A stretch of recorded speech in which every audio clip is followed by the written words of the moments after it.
네, 말씀 보겠습니다. 네, 오늘 우리에게 주시는 하나님의 말씀 누가복음 23장 13절부터 25절까지 말씀입니다. 누가복음 23장 13절부터 25절까지 말씀. 방금 뒤에서 장로님이 저를 쳐다보고 계셔가지고 깜짝 놀랐네. 뭐 잘못했나 했네. 누가복음 23장 13절부터 25절까지 말씀을 저희 한 목소리로 읽어보도록 할까요? 네, 한 목소리로 읽겠습니다. 시작. 빌라도는 대제사장들과 지도자들과 백성을 불러 모아놓고서 그들에게 말하였다. 그대들은 이 사람이 백성을 오도한다고 하여 내게로 끌고 왔으나 보다시피 내가 그대들 앞에서 친히 신문하여 보았지만 그대들이 고발한 것과 같은 죄목은 아무것도 이 사람에게서 찾지 못하였소. 헤롯도 또한 그것을 찾지 못하고 그를 우리에게 돌려보낸 것이요 이 사람은 사형을 받을 만한 일을 하나도 저지르지 않았소. 그러므로 나는 이 사람을 매질이나 하고 놓아주겠소. 그러나 그들이 일제히 소리질러 말하였다. 이 자를 없애고 바라바를 우리에게 놓아주시오. 바라바는 그 성 안에서 일어난 폭동과 살인 때문에 감옥에 갇힌 사람이다. 빌라도는 예수를 놓아주고자 하여 다시 그들에게 말하였다. 그러나 그들이 외쳤다. 그 자를 십자가에 못 박으시오. 십자가에 못 박으시오. 빌라도가 세 번째 그들에게 말하였다. 도대체 이 사람이 무슨 나쁜 일을 하였단 말이오. 나는 그에게서 사형에 처할 아무런 죄를 찾지 못하였소. 그러므로 나는 그를 매질이나 해서 놓아줄까 하오. 그러나 그들은 마구 우기면서 예수를 십자가에 못 박으라고 큰 소리로 요구하였다. 그래서 그들의 소리가 이겼다. 마침내 빌라도는 그들의 요구대로 하기로 결정하였다. 그래서 그는 폭동과 살인 때문에 감옥에 갇힌 자를 그들이 요구하는 대로 놓아주고 예수는 그들의 뜻대로 하게 넘겨주었다. 아멘. 네, 좀 길었지만 오늘 다뤄야 될 내용의 서머리 정도 되니까 한번 쭉 읽어보았습니다. 제가 원래 설교를 시작하기 전에 오늘 설교는 좀 빨리 끝내주겠다는 사기를 치는데 오늘 조금 늦을 것 같습니다. 그래서 미리 조금 길 수도 있다. 그러나 평소와 다르게 또 일찍 끝날 수도 있겠죠. 사기가 패시브라서. 그래서 오늘 조금 길 수도 있다라는 거 감안하시고 들어주시면 될 것 같습니다. 지난주에 이야기했던 것처럼 이 예수라는 인물은 그리스도인들에게 있어서 가장 핵심적인 존재입니다. 기독교의 중심이라고 봐도 무방하죠. 그래서 예수의 탄생, 예수의 삶, 예수의 사역, 모든 것들이 다 기독교 자체를 설명하는 거예요. 예수님의 가르침만이 아니라 예수 그리스도의 존재 자체가 기독교를 상징하고 가르치고 있는 것입니다. 근데 그 중에서도 예수의 사역과 삶 중에서도 십자가가 기독교 신앙의 핵심 메인이라고 볼 수 있죠. 그래서 모든 교회 건물바닥 꼭대기에는 다 십자가가 걸려 있습니다. 요즘에는 십자가가 비싸서 그런 건지 아니면 그 마인드가 요즘 젊은 목사님들의 마인드가 바뀌어서 그런 건지 십자가를 안 다는 교회들도 있고 그냥 간판에다가만 이제 조그맣게 다시는 분들도 있는데 아무튼 이 십자가를 찾기 힘든 교회는 별로 없죠. 어떤 사람들은 자기 집 앞에다가 아파트 문 앞에다가 아니면 자기 정문에다가 십자가를 붙여놓기도 하고 어떤 분들은 그 차에 이 룸미러에 십자가를 걸어놓기도 하죠. 귀나 목에다가 걸고 다니기도 하고 예전에는 근데 처음 이 십자가 목걸이, 십자가 귀걸이를 한창 하고 다녔을 때 어른들은 되게 안 좋아했어요. 십자가 뭔지 알고 네 멋 내려고 이렇게 달고 다니냐 이렇게 잔소리 하시는 분들도 계셨는데 요즘은 워낙 그런 게 이제 너무 흔해져가지고 이제 감흥도 별로 없죠. 그만큼 이제 기독교에 있어서 십자가가 핵심이라고 볼 수 있는데 이제 여기서 생기는 문제는 과연 교회 안에서 그리고 기독교 세계관, 기독교 문화 안에서 이 십자가를 얼마나 알고 있는가, 이 십자가에 대한 이해가 얼마나 제대로 되어 있는가라는 것입니다. 그래서 이 십자가가 무슨 의미냐라는 것을 오늘 사도신경 4번째 문장이죠. 페이지 수로는 5번째 챕터 맞나요? 네, 거기서 이제 다뤄보려고 합니다. 이 사도신경 오늘 챕터에 보면 한 가지 질문을 던지면서 책을 열고 있죠. 인간 세상에서 가장 큰 고난과 고통을 받은 사람이 누구냐? 근데 저는 이 질문을 딱 처음 듣고 질문을 던지려고 했을 때 저는 이 질문에는 답이 없다고 생각했어요. 왜냐하면 어떤 질문에서 가장 혹은 뭐 제일 이런 상대적인 게 나오면 언제나 좀 객관적인 수치가 필요하거든요. 뭐 이거는 50, 이건 70점, 이거는 80점 이래야 이 모든 것을 토탈해서 가장 높은 점수를 받은 사람이 가장 높다, 가장 크다 이렇게 할 수가 있는데, 이 고통과 고난이라는 것은 사실 수치화할 수가 없잖아요. 뭐 이건 몇 점짜리 고통, 이건 몇 점짜리 고난 이렇게 할 수가 없어서 이제 이게 절대적이다라고 말할 수는 없습니다. 뭐 다 주관적이죠. 누군가에게는 남자친구나 혹은 여자친구와 헤어지는 것이 가장 큰 고통이라고 볼 수도 있고, 누군가는 그 지나가다가 여기 무릎 정중앙에 그 날카로운 거에 찍히는 그 다리가 흔들거리는 그런 고통이 제일 큰 거라고 생각할 수도 있고, 또 누군가는 이제 곧 입대해야 되는 그런 고통이 제일 큰 고통이라고 할 수도 있고, 그런 건 너무나 다양하기 때문에, 사람마다 다양하기 때문에 누가 제일 큰 고통을 받은 사람이냐라고 할 수는 없지만, 어쨌든 이 책에서는 욥이라는 인물을 등장시키고 있습니다. 그리고 사실은 가장 적합한 인물이기도 하죠, 실제로.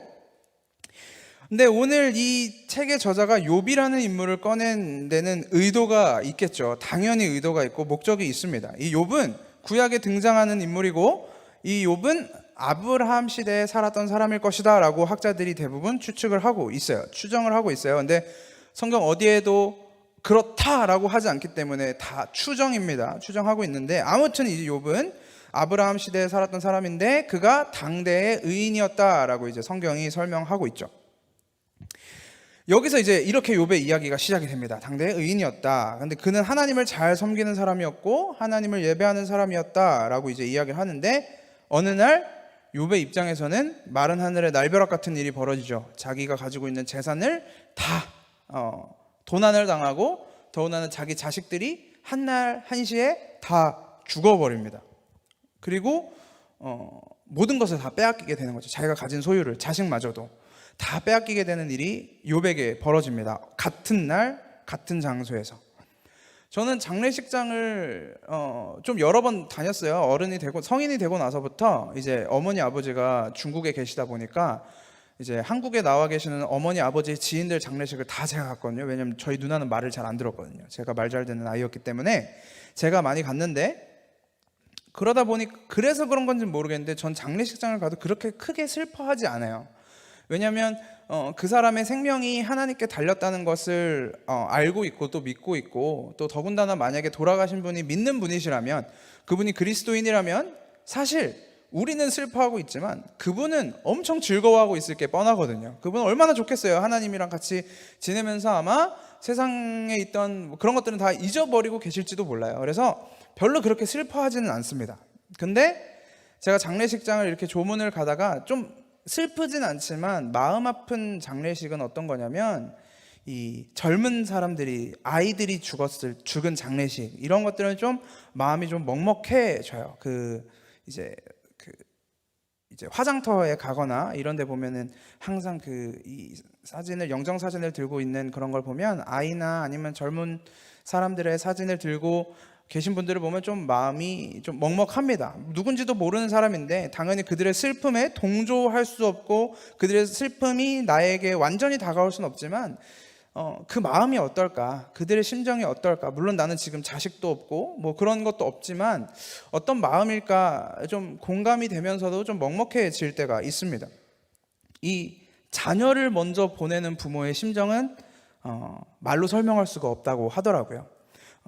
그런 상황 속에서 이 욥은 자기의 모든 자식들을, 10명의 자식들을 다 한날 한시에 보내버린 거잖아요. 장례를 10명의 자녀를 동시에 치를 수밖에 없는 상황이었습니다. 저는 재산을 다 뺏긴 것보다 그것이 더 슬프지 않았을까 이런 생각이 들어요. 근데 이 욥에게 그 다음에 무슨 일이 일어나냐면, 이제 자기의 몸이 아파오기 시작합니다. 이 기왓장으로 자기의 몸을 긁어도 시원하지 않을 만큼 계속 긁어서 살에서 피가 나고, 그럴 만큼 이제 몸에 종기들이 쏟아 나오기 시작하죠. 그러면서 이제 아내도 남편을 욕하고 하나님을 저주하고 죽어라 라고 하면서 남편을 떠나버리죠. 그러니까 마지막까지 내 편이었으면 좋겠다라고 생각했던 사람조차 자기를 저주하고 자기에게 욕하면서 떠나버려요. 그리고 자기를 위로하겠다고, 나름 위로하겠다고 찾아왔던 절친인지는 모르겠지만 아무튼 절친 세 사람도 와가지고 이 도움 안 되는 얘기들만 주구장창 하고 갑니다. 그래서 모든 것이 좋았던 욥의 세상에 온갖 거지 같은 것들만 다 몰려와서 자신을 괴롭히기 시작하는 거죠.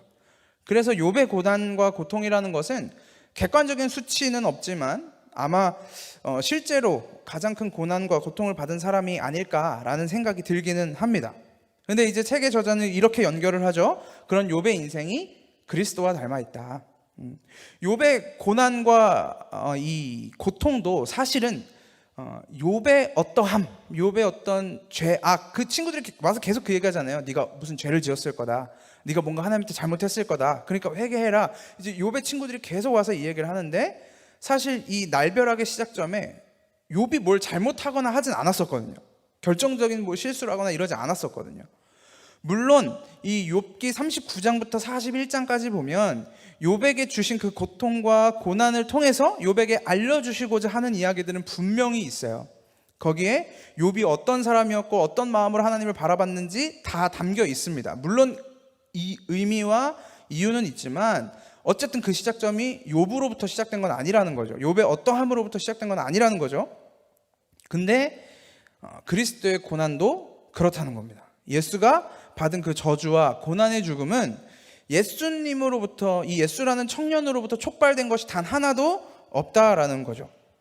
그러니까 욥은 사실 가지고 있던 걸 다 빼앗겼지만 사실 예수는 가지고 있었던 게 없었어요. 애초에 뭘 들고 태어나지 않았어요. 근데 그가 십자가에 달려 죽을 때 다 뺏기고 죽거든요. 심지어 뭐 영화 같은 거 보면 예수님이 십자가에 달리실 때 막 천 같은 거 이렇게 있잖아요.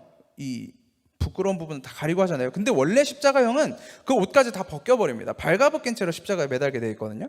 그래서 성경에 보면 예수님의 옷을 이 로마 군사들이 제비 뽑아 나눠 가진다 이런 이야기가 나오잖아요. 그래서 예수님이 발가벗겨진 상태에서 십자가에 매달리시는 거예요. 자기가 입고 있던 옷조차 모두 빼앗겨버리고 십자가에 달려서 돌아가시게 됩니다.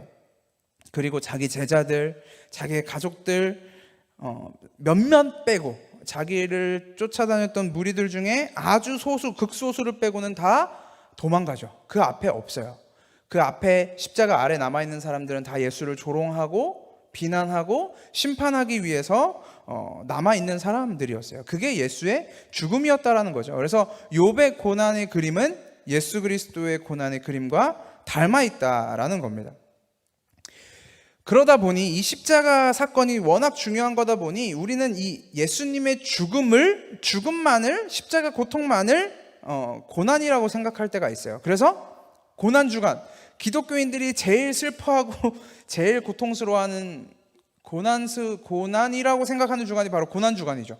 예수님의 고난주간이 아니라 사실 기독교인들의 고난주간이기도 하죠. 그래서 고난주간에는, 아니면 뭐 고난주간에만이라도, 아니면 뭐 고난주간 예수의 고난을 묵상하자라는 이런 캐치프레이즈를 가지고 교회 안에서 전통적으로 뭔가를 많이 합니다. 뭐 금식을 할 때도 있고, 저는 이제 어렸을 때 이 예수님 돌아가시고 나서부터 부활하실 때까지는 항상 금식을 했거든요. 2박 3일 동안. 뭐 그렇게 금식을 하거나, 아니면 요즘은 밥 굶는 것보다 미디어 금식이라고 해가지고 뭐 인스타 안 하기, 뭐 페북 안 하기, 뭐 인터넷 뭐 안 하기, 이제 뭐 이런 것도 있죠. 그래서 이런 걸 하면서 우리가 예수님의 고난을 묵상하자라는 운동들이 있기도 합니다.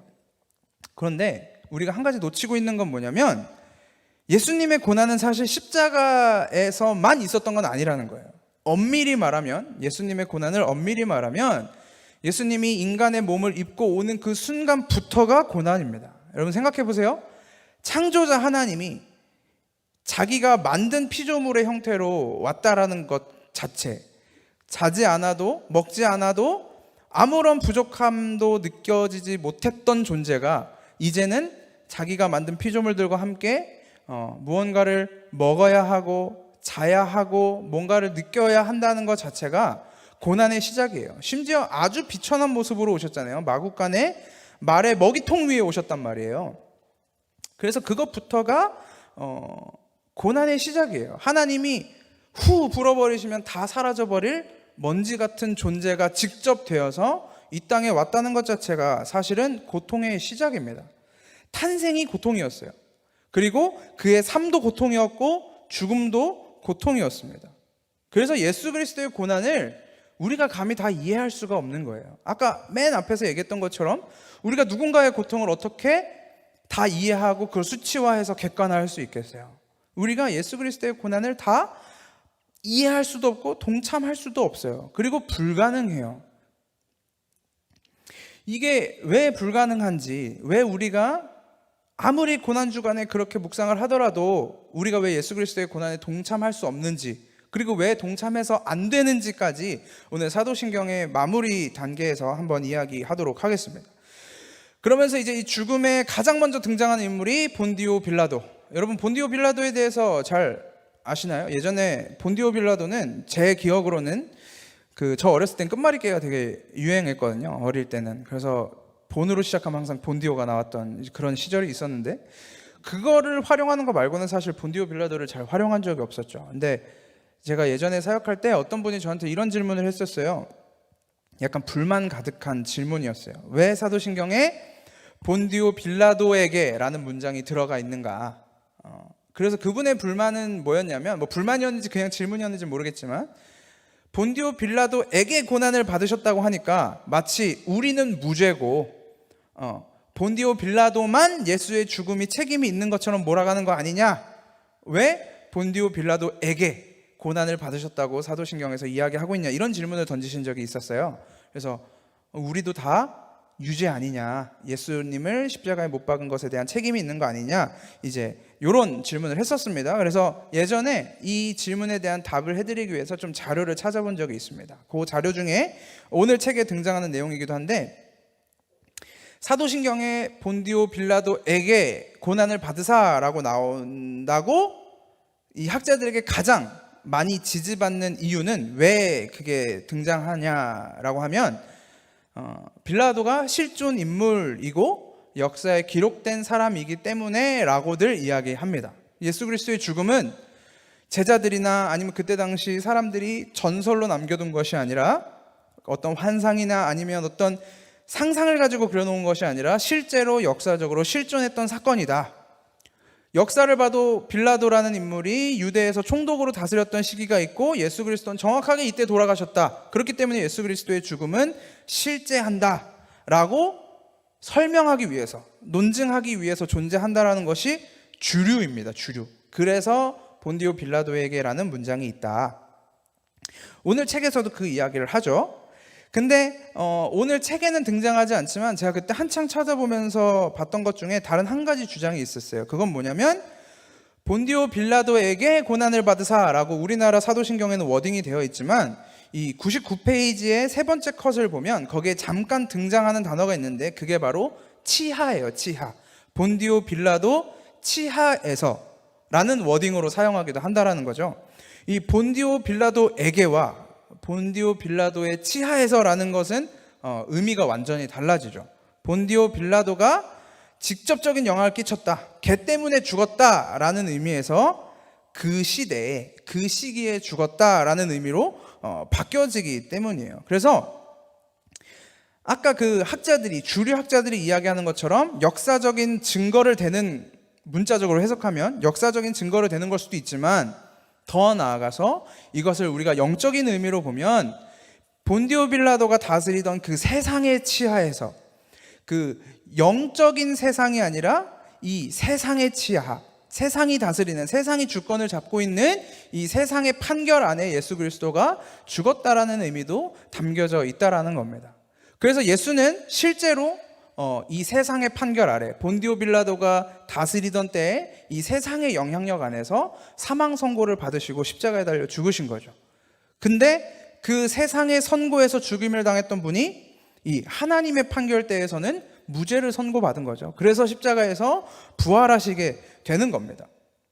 그래서 이 본디오 빌라도 치하에서 고난을 받으셨다라는 것은 문자적으로도 어떤 역사적인 증명이 가능하고, 영적으로는 세상의 치하에서 죽임당한 예수에 대한 논증이다 라고 설명하는 학자들도 있습니다. 근데 주류는 아니에요.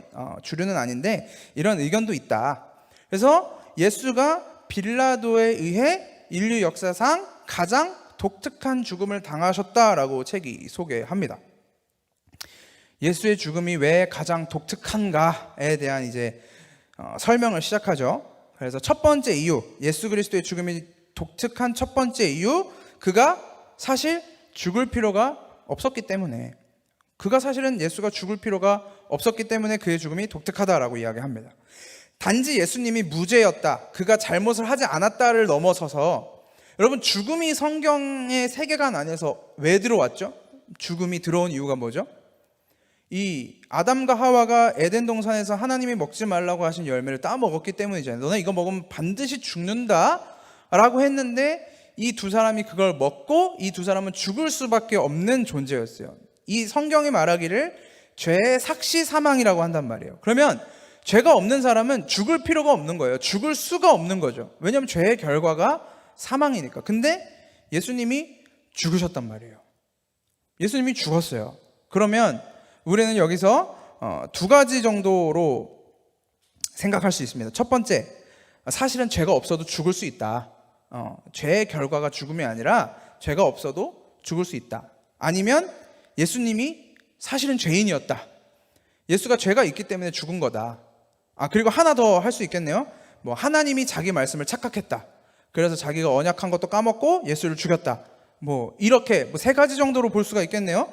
근데 하나님이 자기 말씀을 착각하셨다라는 게 과연 가능할까? 만약에 다른 데서 그런 말씀을 하는 누군가가 있다면 저한테 꼭 알려주세요. 누군지 꼭 얼굴 좀 보게.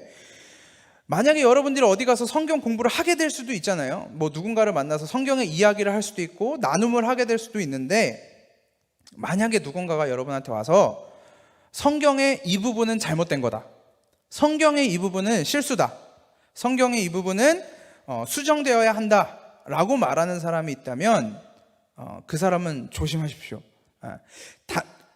우리가 성경이 번역되는 과정에서, 원어에서 번역되는 과정에서 단어의 차이나 해석의 차이가 있을 수는 있어요. 왜냐하면 이 학문이라는 것은 시간이 지날수록 더 깊어지잖아요. 그렇기 때문에 번역의 오류나 해석의 오류는 있을 수 있지만, 내용이 잘못되었다라고 하는 것은 굉장히 위험한 발상입니다. 그거는 만약에 그 사람이 이 성경이 수정이 필요하다라고 해서 그 사람이 수정하면 뭐가 되는 거예요? 그 사람이 성경이 되는 거예요. 그 사람의 말이 진리가 되는 겁니다. 그래서 위험하다라고 하는 거예요. 그래서 하나님의 말씀이 잘못되었다, 하나님의 말씀에 오류가 있다, 혹은 아까 말했던 것처럼 하나님이 자기의 말씀을 착각하셨다라고 말하는 건 아주 위험한 이야기라는 거죠. 그래서 세 번째는 탈락. 아까 세 개 중에 하나, 세 번째는 탈락. 하나님이 자기의 말씀을 착각하실 수 없기 때문에. 자, 그러면 세 번째 이유가 탈락이라면 첫 번째 얘기했던 죄가 없어도 죽을 수 있다라는 이 이유도 탈락이죠. 왜?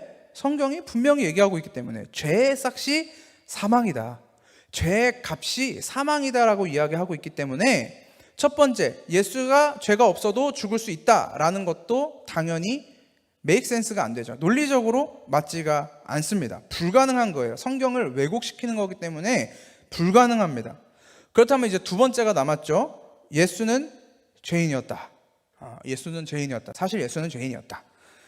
그런데 이제 성경에 보면 예수는 죄가 없었다, 우리의 연약함도 알고 우리를 동정하실 수도 있지만 죄는 없었다라고 성경에서 계속 얘기한단 말이에요.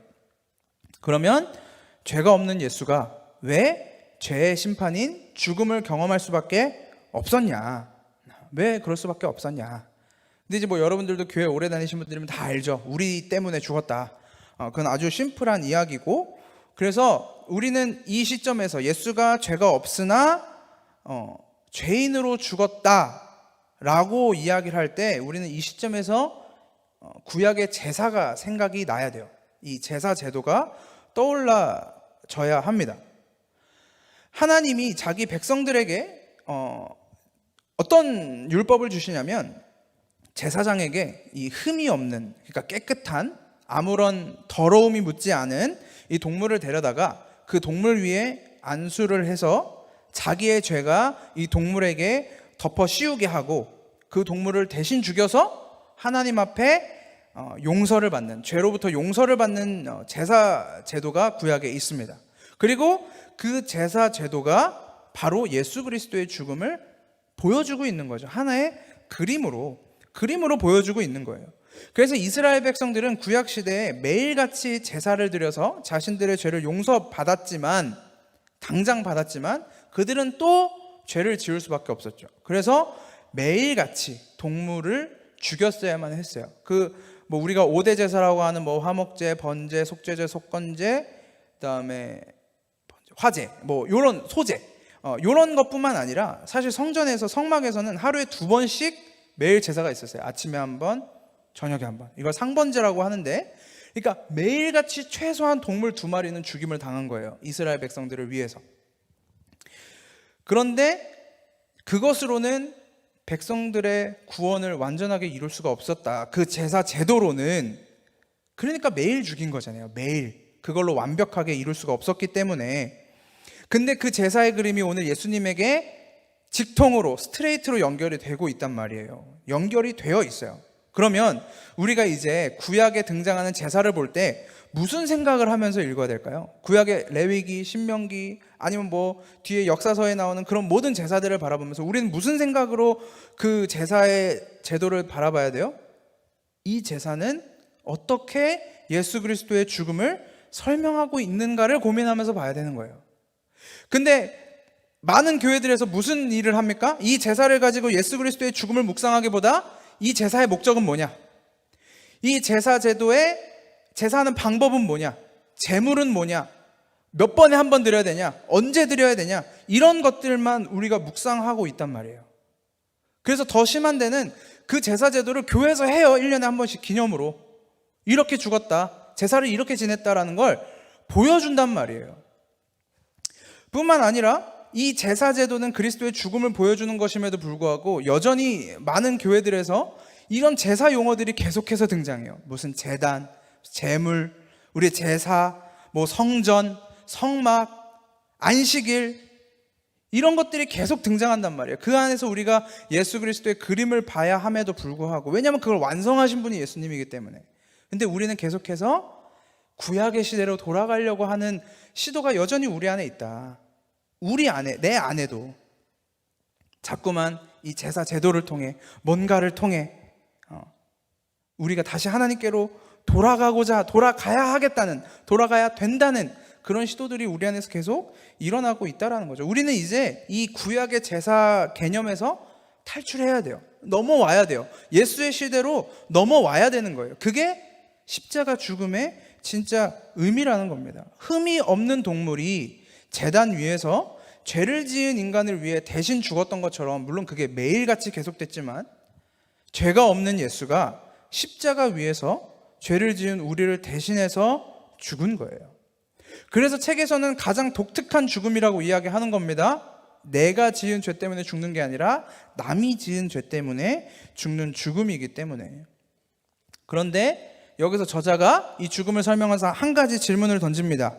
여러분도 혹시 이 질문에 대해서 궁금증을 가져보신 적이 있는지 모르겠는데, 이런 질문을 던져요. 왜 하필 십자가냐? 예수가 왜 하필 십자가에서 죽었어야만 했는가? 혹시 이 책을 보기 전에, 다 읽으신 분들이라면 이 책을 보기 전에 이 질문을 가져보신 적이 혹시 있으신지 모르겠어요. 왜 십자가여야 했냐? 왜냐면 저는 별로 없었거든요. 그냥 그때 당시에 십자가가 제일 힘들었겠지, 제일 아팠겠지 라고 이제 생각을 많이 했었는데, 그럼 왜 돌에 맞아 죽진 않았을까? 왜 나무에 목매달아 죽이진 않았을까? 그런 이제 고민들을 하게 되는 거죠. 왜냐하면 성경에 많은 사람들은 다 돌을 맞아 죽거든요, 실제로. 근데 예수는 왜 하필 십자가였는가? 라는 것입니다. 물론 이 예수님이 살아계실 당시에 왜 십자가였는가라는 것에 대해서, 예수님이 살아계셨을 당시에 이 반역죄에 해당하는 죄인들, 밀란을 일으킨 자들, 그리고 가장 흉악하다라는 죄인들은 다 십자가에 달기는 했어요. 거기 십자가에 달아서 죽이는 형벌이 바로 십자가 형벌이었습니다. 그러면 우리가 그렇게 생각할 수 있죠. 이스라엘 백성들, 유대인들이 예수를 반역자로 몰았기 때문에 십자가에서 죽은 거다. 그치. 그렇게 생각할 수도 있지만, 만약에 이걸 한 번 더 깊게 생각하면, 그럼 예수님은 왜 하필 그때 오셨지? 십자가가 생기기 전에 아니면 십자가 이후에 뭐 전기 의자가 있을 때, 총살이 있을 때, 뭐 이럴 때 오실 수도 있었고, 그러면 그때 우리나라에는 능지처참도 있었고, 막 사지절단, 막 사약제도도 있었고, 막 여러 사형제도가 있었던 시대와 장소가 있는데 왜 하필 그때 당시에 그런 사형제도를 가진 시기와 장소에서 십자가에 달려 돌아가셨어야만 했을까? 우리가 사도신경 첫 번째 시간을 가지면서 하나님의 창조에 대해서 이야기하면서부터 계속 해왔던 이야기지만, 하나님의 사전에 우연은 없어요. 하나님의 사전에 어떻게 우연이라는 것이 등장할 수 있겠습니까? 모든 지식을 가지시고 모든 능력을 가지신 하나님 앞에 이거 뭐야? 갑자기 왜 이래? 라는 게 가당키나 하겠냐고요. 그러면 예수님이 그 당시에 오신 것도 반드시 하나님의 계획과 의도와 목적이 있다라는 거죠. 오늘 이 책에서 등장하는 그 두 남자도 그 질문을 던지죠. 단순히 우연이었을까? 아니면 하나님의 섭리에 의한 특별한 목적과 의도가 있는 것일까? 그래서 하나님의 사전에 우연이 없다면 이조차 하나님의 의도 안에서 흘러가고 있다라는 것입니다. 그러면 십자가에도 당연히 어떠한 의미가 담겨져 있겠죠. 첫 번째, 왜 십자가여야 했는가? 그것은 이제 십자가 처형이 담고 있는 십자가 고통의 크기 때문이라고 책에서는 설명을 합니다. 어저께 교회에서 이제 제가 영상들, 그 교회 광고를 편집해서 저 뒤에 TV에 나오는 저 광고를 유튜브에 올리기 위해서 이제 유튜브에 올리고, 그 유튜브 홈 버튼을 딱 눌렀는데 거기 굉장히 흥미로운 영상이 하나 떠서 바로 손이 가더라고요. 그 영상이 무슨 모세의 홍해의 기적을 과학으로 파헤치는 그런 영상이었어요. 내셔널 지오그래픽에서 나온 14분짜리 영상인데 되게 웃기잖아요. 그걸 과학적으로 파헤친다고 하니까. 그래서 그걸 틀었어요. 그걸 틀고 한 10분 정도를 이렇게 보고 있는데 이놈의 유튜브 알고리즘이 자꾸 이제 재밌는 영상들을 보여주는 거예요. 그래서 한 두세 개를 보다가 거기에 이제 추천 영상이 뭐가 떴냐면 예수의 무덤을 파헤치다, 이제 이런 영상도 나온 거예요. 그래서 그거 보다가 또 예수의 무덤 나오면 뭐 나와야 돼요? 예수의 죽음 나와야 되잖아요. 그래서 예수의 죽음에 대한, 십자가형에 대한 이런 영상이 있는데 그 중에 하나가 뭐였냐면 예수의 사인은 무엇인가? 예수가 십자가에서 어떻게 죽은 거냐? 이제 이런 질문을 던진 영상이 있더라고요. 그래서 틀었죠. 그래서 이 사람이 던진 질문은 그거예요. 십자가에서 죽은 죽음이 질식사냐, 아니면 쇼크사냐, 이제 그런 의문 제기에서 시작해서 몇 가지 실험을 하더라고요. 근데 결론은 이제 탈수해서 죽은 거다. 십자가형은 가장 큰 이제 이유는 탈수하는 거다. 몸에 있는 모든 물들이 다 빠져나가면서 이제 탈수를 해서 죽는 거다라는 게 이제 결정적인 사인이라고 하더라고요. 근데 이게 과정이 다 있어요. 이게 십자가 위에서만 탈수가 일어나는 게 아니라 이게 십자가에 달리기까지의 그 과정이 있는데 그걸 이제 쭉 설명을 해주더라고요. 여러분, 그 패션 오브 크라이스트나 그 선 오브 갓, 내가 이거 원고에는 선 오브 맨이라고 했네. 선 오브 갓 보면 그 예수님이 그 고통당하시는 장면이 나오잖아요. 그러면 거기 이제 그 십자가형을 딱 선고받고 나서 어디로 끌려가죠? 그 광장 같은 데로 끌려가서 이제 거기서 채찍을 맞습니다. 예수님을 어디 쇠 기둥에다가 이렇게 딱 묶어놓고 이제 예수님을 채찍으로 때리죠. 근데 그게 일반 채찍이 아니라 거기 채찍 줄에 이 못이랑 납 같은 걸 박아놓은대요. 그래서 그 때릴 때마다 이 살점이 이렇게 계속 떨어져 나간다고 합니다. 예수님만이 아니라 십자가형을 당하는 사람들은 다. 그래서 이 사람들이 테스트를 해봤어요. 그 채찍을 가지고 이 정육점에 있는 그 고기들 있죠. 그걸 걸어놓고 거기에 천을 감싸서 막 때리는 거예요. 막 계속 몇 대 때리니까 천으로 감싸고 있었음에도 불구하고 거기에 막 살점들이 떨어져 나가 있고, 그리고 막 갈비뼈에 금이 가 있고 부러지는 데도 있고, 이제 그렇게 되더라고요. 그만큼 채찍의 위력이 대단했다라는 거죠. 근데 과연 그들이 때렸을 때 그렇게 신사적이게 두꺼운 옷 입혀주고 방탄복 입혀주고 했을까요? 당연히 다 벗겨놓고 때렸겠죠. 그러니까 예수님은 이미 사실 십자가에 달리기 전부터 그 상황에서 수많은 그 피와 땀과 이 고통을 당하신 상태에서 이제 그 십자가를 메고 올라가시는 거죠. 그게 한 40km 정도 됐다고 해요. 군인들 완전 군장한 무게가 40kg라고 하는데 이 십자가를 메고 그 산을 올라갑니다. 산을 올라가면서 여러 번 쓰러지시죠. 그러면서 또 그것도 했더라고요. 이 십자가를 메고 넘어질 때 이 머리가 바닥에 닿아서 뇌진탕을 일으키고 막 이런 것도 있더라고요. 뭐 실제로 그랬는지 모르겠지만 아무튼 그렇게 산을 올라가셔서 십자가에 달리기 위해서 손목과 발목에 못을 받고 이제 달리면 그 모든 상처와 구멍에서 이제 모든 땀과 피와 물이 다 빠져나간다라는 거죠. 그래서 예수님은 6시간 만에 십자가에 달리신 지 6시간 만에 영원히 떠나가셨다고 얘기하지만 실제로 어떤 사람은 뭐 하루, 3일, 일주일씩 매달려 있는 사람도 있었다라고 해요. 뭐 우리나라에서도 그 사약이라는 게 뭐 사극 보면은 이렇게 먹자마자 죽는데 원래 그렇지 않았다 그러더라고요. 이 동물이 들어가면 거기서 이제 이 장기들이 막 이제 움직임을 멈추기 시작하면서 이제 서서히 죽는다고 하는데 아무튼 그래서 그 예수님이 십자가에 달리시기 위한 그 모든 고통을 다 바라보면서 이 고통이 우리가 당해야 하는 고통이었구나. 내가 저 자리에 있어야 되는 사람이었구나 라는 것을 깨닫게 된다는 거예요. 그래서 그때 당시에 가장 잔혹하고 가장 고통스러웠던 십자가형에 돌아가셨다. 그게 이제 첫 번째 이유로 제시를 합니다. 두 번째, 왜 하필 십자가였냐에 대한 두 번째 이유는 이 십자가형의 이유예요. 어떤 사람이 십자가에 매달리냐. 근데 아까 앞에서도 잠깐 얘기했던 것처럼 십자가에는 누가 달려요? 반역자들이 달려요. 이 국가의 반역자들, 로마의 반역자들. 그래서 이제 예수님이 십자가에 달리실 때도 반역자로 이제 공식적인 제목은 반역자로 이제 올라가는 거죠. 자칭 유대인의 왕이라고 해서 로마의 반역을 일으키려고 했다. 이제 그 제목으로 십자가에 못 박습니다. 반역자에 대한 처벌이 십자가예요. 근데 우리의 죄가 사실은 뭐예요? 우리의 죄, 하나님으로부터 멀어진 우리의 상태도 사실은 하나님에 대한 반역이에요. 이 죄가 어떻게 들어왔죠? 하나님이 먹지 말라고 했던 그거 네가 내 말 안 듣고 하나님이 되겠다는 그 일념 하나로 먹은 거잖아요. 뱀의 유혹에 넘어가서 하나님이 이렇게 하지 말라고 했는데 그걸 했다는 순간 하나님과 우리는 대척점에 설 수밖에 없는 거예요. 우리는 하나님에 대한 반역자로 선다라는 거죠.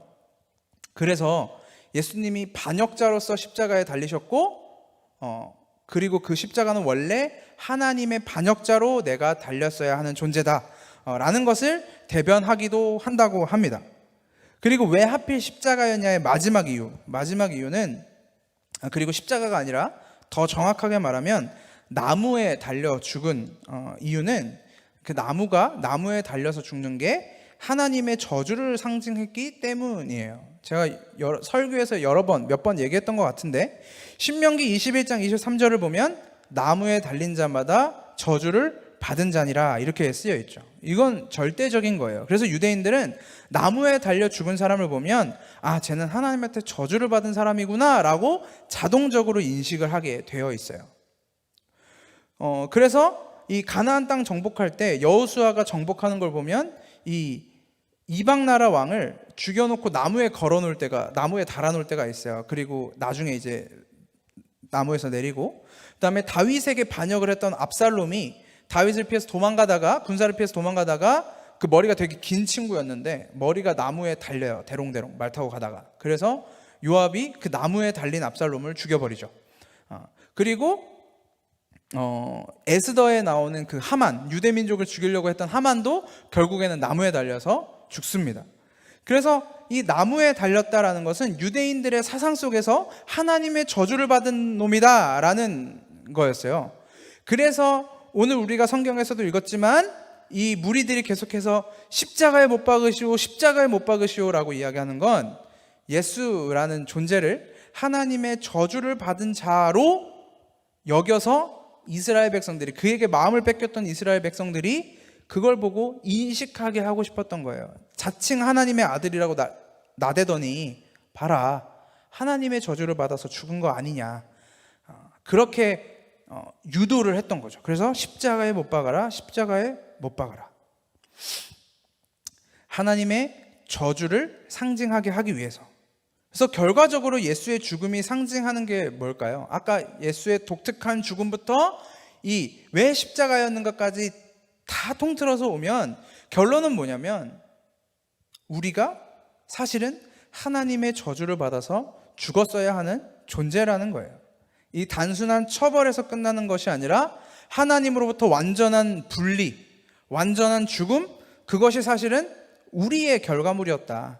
우리는 지금 하나님으로부터 멀어져 있지만, 죄 때문에 멀어져 있지만 여기서부터 완전히 끊어져 있는 상태, 하나님으로부터 저주를 받아서 끊어진 상태, 그게 우리의 상태였다, 우리의 모습이었다라는 거죠. 그래서 예수님이 십자가에 달려서 7마디 하시잖아요. 가상 7원이라고 해서 7마디를 하시는데 그 중에 하나가 이거죠. 엘리 엘리 라마 사박다니, 하나님이여 하나님이여 어찌하여 나를 버리셨나이까. 이것은 예수님의 이 고백은 왜 나를 죽였냐, 왜 나를 십자가에 달려서 죽였냐, 단순히 그런 육신적인 죽음을 의미하는 것이 아니라 이 하나님의 저주는, 죄의 결과는 하나님으로부터 완전한 분리이기 때문에 지금까지 하나님과 단 한 번도 떨어져 계시지 않았던 예수님이 그 자리에서 하나님과 분리되면서 죽으신 거예요. 우리 죄 때문에. 그 결과를 받으신 거죠. 그래서 예수님이 십자가에 달리시기 전 겟세마네에서 기도하실 때 이 잔을 내게서 옮겨주옵소서, 가능하다면. 물론 육체적인 고통도 두려우셨을 수도 있죠. 인간이셨기 때문에. 그러나 예수님이 가장 두려워하셨던 것은 이 삼위일체로서의 하나님과 예수와 성령이 하나였던 그 상태에서 인간의 죄로 인해 분리되어야 했던 것, 그것을 가장 두려워하셨다라는 거죠. 그것을 가장 슬퍼하셨다라는 거죠. 그런데 이 예수님의 기도와 함께 우리의 기도를 한번 들여다보자고요. 우리가 기도할 때 우리 안에 무슨 두려움이 있습니까? 하나님 앞에서 우리가 신앙생활을 할 때, 믿음 생활을 할 때 우리 안에 어떤 두려움이 있나요? 하나님으로부터 멀어지는 두려움이, 하나님으로부터 완전히 끊어지는 것에 대한 불안함이, 괴로움이 혹시 우리한테 있냐라는 거죠. 우리의 기도를 잘 고민해 볼까요? 여러분은, 그리고 저도 마찬가지로, 우리는 뭘 위해서 하나님께 기도합니까? 하나님께 내어놓는 여러분의 기도 제목이 뭐예요? 우리가 두려워 떨고 있는 것은 무엇이고, 그것을 위해서, 우리가 두려워하는 것을 위해서 하나님께 어떻게 기도하고 있는지 생각을 해보자라는 거죠. 그래서 우리는 예수의 죽음을 똑바로 마주해야 해요. 그것을 마주 보아야 그것이 내 죽음이었구나, 저게 내 상태였구나, 하나님이랑 완전히 끊어져 있음에도 불구하고 이 끊어지는 것을 두려워하지 않는 상태, 이 상태로 이미 만족하고 있는 우리의 모습, 그것을 전혀 두려워하지도 않고 그것을 전혀 슬퍼하지도 않는 우리의 상태. 그래서 예수의 죽음을 제대로 마주하지 못하면, 예수의 죽음을 우리가 죽지 않으면 우리가 부활로 갈 수가 없는 거예요. 죽지 않았는데 어떻게 부활로 갈 수가 있겠어요? 죽지 않았는데 어떻게 다시 살아날 수가 있겠어요? 내 현실을 마주하지 않으면, 내가 지금 어느 위치에 있는지 마주하지 못하면 우리는 더 나은 길로 나아갈 수가 없다라는 겁니다. 십자가 앞에서 우리의 본질을 찾아야 해요. 그래야 그 다음으로 넘어갈 수가 있습니다. 예수가 죽으신 죽음은 곧 나의 죽음이다. 내가 죽었어야 하는 것을 예수님이 대신 죽으신 것으로 끝, the end. 더 이상 없어, 더 이상 죽음 없어.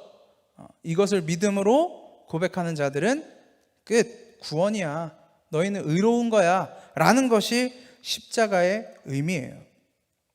아까 제가 책의 본격적인 내용을 시작하기 전에 여러분들한테 질문을 던졌었죠. 뭐 질문은 아니고 뭐 한 가지 이야기였는데, 우리가 왜 예수님의 고난을 따라갈 수가 없냐, 왜 고난 주간마다 뭐 교회들마다 뭐 플랜카드 걸어서 뭐 예수 그리스도의 고난, 뭐 우리가 그 고난을 따라가고, 뭐 우리가 그 고난을 묵상하고 고난에 참여하고, 근데 왜 우리가 그거를 동참할 수 없냐고요? 우리가 왜 예수님의 죽음을 이해할 수 없냐고요? 그 죽음이 너무 커서? 그리고 결정적으로 왜 우리가 그걸 따라가선 안 되냐고요? 그럼 우리도 십자가에 달려서 죽어야 되니까? 우리도 하나님의 저주를 받아야 되니까? 우리가 예수님의 고난을 따라갈 수 없고, 죽음에 동참할 수 없고, 이해할 수 없고, 그리고 따라가서도 안 되는 이유는 딱 하나밖에 없어요. 예수님이 십자가에서 달려 돌아가신 이유가 우리가 그 고난을 경험하지 않게 하기 위해서, 내가 대신 하나님의 저주 다 받을 테니까 너는 이 저주 받지 마라는 그 일념 하나로, 그 뜻 하나로, 그 의지 하나로 십자가에서 죽으셨기 때문에 그런 거예요. 그 고통과 고난이 우리로 경험하지 않게 하려고 죽으셨기 때문인 거예요. 그래서 우리는 예수의 죽음을 제대로 이해할 필요가 있어요. 예수가 무엇을 위해서 죽으셨는지, 왜 죽으셨는지 바로 똑바로 이해할 필요가 있는 거예요. 예수님은 우리가 걸어가야 할 고난의 길을 먼저 걸어가신 스승이 아니에요. 내가 이 길을 갈 테니까 너도 이 길 따라와 라고 그 길을 가신 게 아니라고요. 예수님은 그 길을 우리 대신에 걸어가신 거예요. 너 이 길 안 와도 돼. 너 이 길 안 가도 돼. 이 죽음 안 죽어도 돼. 내가 죽을게. 근데 우리는 자꾸 예수의 죽음을 따라가려고 해요. 자꾸 예수 그리스도의 길을 걸어가야 된다고 해요. 예수의 죽음을 바라보면서 우린 당연히 슬퍼해야죠. 당연히 고통스러워해야죠. 그 모습이 나의 모습이었기 때문에 당연히 슬퍼해야 합니다. 가슴을 치면서 통곡해야죠. 예수님 십자가를 묵상할 때마다 우리의 영혼이 떨려야 돼요. 그런데 그 예수의 십자가를 바라보면서 슬퍼하는 것과 나도 그 길을 따라가야 되겠다라고 말하는 건 완전히 다른 이야기란 말이에요. 우리는 그 길을 따라갈 수도 없고 따라가서도 안 돼요. 우리가 그 길을 따라가서 예수와 같은 죽음을 죽겠다라고 말하는 건 뭐예요? 예수의 죽음이 나와 아무런 상관이 없다라고 이야기하는 거예요. 예수님이 대신 했다고 하는데, 네가 했다고 하는데, 아빠가 여러분 등록금을 대신 내줬다고 하는데, 여러분이 알바를 열심히 해서 여러분의 등록금을 냈다고 해보세요. 그게 무슨 이야기예요? 저 사람이 낸 거 제 거 아닌데요? 저는 저 사람이랑 상관없는 사람입니다 라고 이야기하는 거란 말이에요.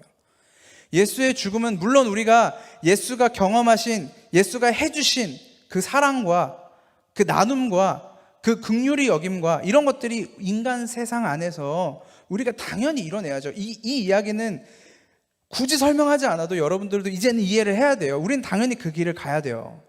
근데 왜 예수의 죽음의 길까지 따라가려고 하냐는 거란 말입니다. 예수의 십자가의 죽음을 무효화해버리지 마세요. 예수 그리스도의 죽음을 자꾸 구약의 제사처럼 생각해서 예수를 오늘도 죽이고 내일도 죽이고 그 다음 날도 죽이고 그렇게 하면 안 된다라는 이야기입니다. 예수가 당한 그 저주와 죽음과 고난을 바라보면서 슬퍼하고 대신 또 기뻐하고 감사하면서 받아들이면 되는 거예요. 은혜로, 감사로, 찬양으로, 고백으로 받아들이는 거예요. 그게 나의 죽음입니다. 그것이 진짜 기독교의 믿음이고 신앙 고백입니다. 예수가 우리를 대신해서 십자가에 죽었다는 것은 예수만 죽는 게 아니라 우리도 죽었다는 거예요.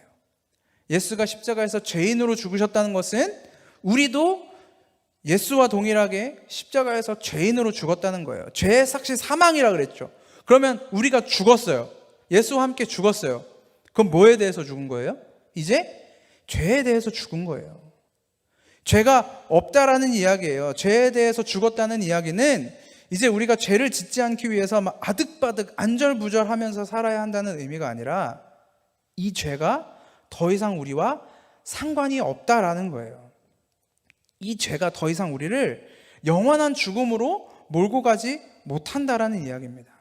이 죄가 우리를 찾아와서 너 죽어야 돼, 너는 지옥 가야 돼 라는 이야기 못한다라는 거예요. 왜? 우린 죄인이 아니니까. 죽었잖아요. 예수님과 함께 십자가에 달려 죽었잖아요. 그 속박으로부터 완전히 벗어난 거예요. 이미 벗어난 거예요. 근데 왜 자꾸 여러분들 중에 실제로 그런 사람이 있는지 모르겠지만 자꾸 왜 죄 때문에 비참해 하냐고요.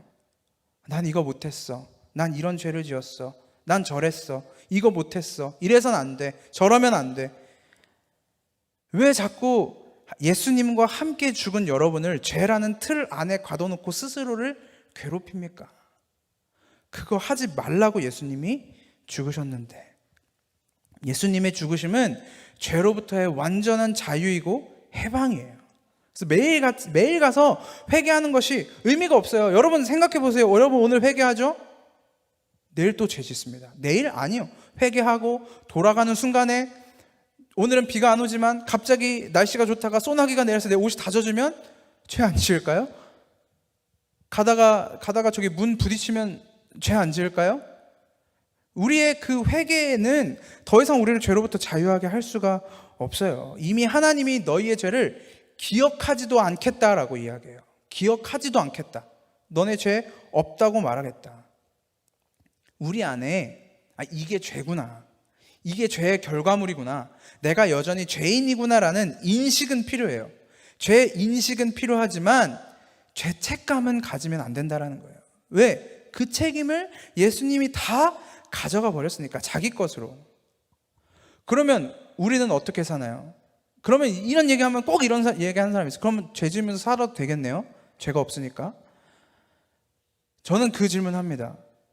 예수님의 십자가를 제대로 바라본 사람이 어떻게 그렇게 살 수 있겠어요? 여러분, 예수님의 십자가가 우리를 구원했다라고 말하면서 그 십자가 앞에서 비참해하고 영혼이 떨리는 사람이 어떻게 그러면 난 죄가 없다고 했으니까, 하나님이 죄 기억하지 않겠다고 했으니까 마음껏 죄 지으면서 살아야겠다. 어떻게 이 이야기를 할 수가 있어요?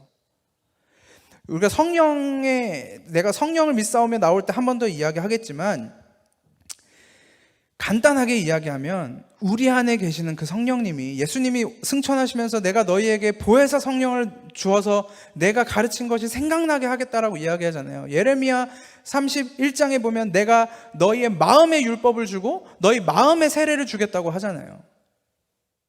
우리 안에 계시는 성령님이 히브리서 12장에서 말하는 것처럼 아버지가 자식을 훈계하고 야단치고 때로는 때리기까지 하면서 인간 만드는 것처럼 성령님이 우리를 그렇게 사람 만들어 가신다는 거예요. 그래서 성도들의 삶에 반드시 고통과 고난이 따라올 수밖에 없어요. 왜? 여전히 인간답지 않은 삶을 살고 있으니까. 여전히 하나님의 사람 같지 않은 삶을 살고 있으니까. 마치겠습니다. 여러분은 십자가와 함께 죽으셨습니까? 십자가가 남의 거면 안 돼요. 십자가는 내 거여야 돼요. 십자가가 내 거라는 것은 내가 예수님이 죽으셨던 그 십자가의 죽음을 죽어야 된다는 게 아니라 예수 그리스도가 죽으신 십자가와 함께 내가 거기서 죽었다라는 겁니다. 예수의 십자가는, 여러분에게 있어서 예수의 십자가는 무엇이고 예수의 죽음은 무엇입니까? 만약에 그게 없다면 예수의 십자가가 왜 우리한테 소망이 되죠? 그게 없다면 예수의 십자가가 왜 우리에게 소망이 됩니까? 십자가가 왜 우리에게 복음이고 은혜라고 이야기합니까? 그 십자가 앞에 여러분들의 삶을 내어놓고 묵상해 보셨으면 좋겠습니다. 이번 한 주간 여러분에게 주어주신 그 십자가 은혜가 예수 그리스도의 죽음이 무엇인지 밝히 보시고 묵상하시고, 또 말씀 안에서 묵상하는 것이 중요합니다. 말씀 안에서 묵상하시고 그 십자가의 은혜의 그늘 아래서 살아가는 성도들이 되시기를 바랍니다. 함께 찬양하겠습니다.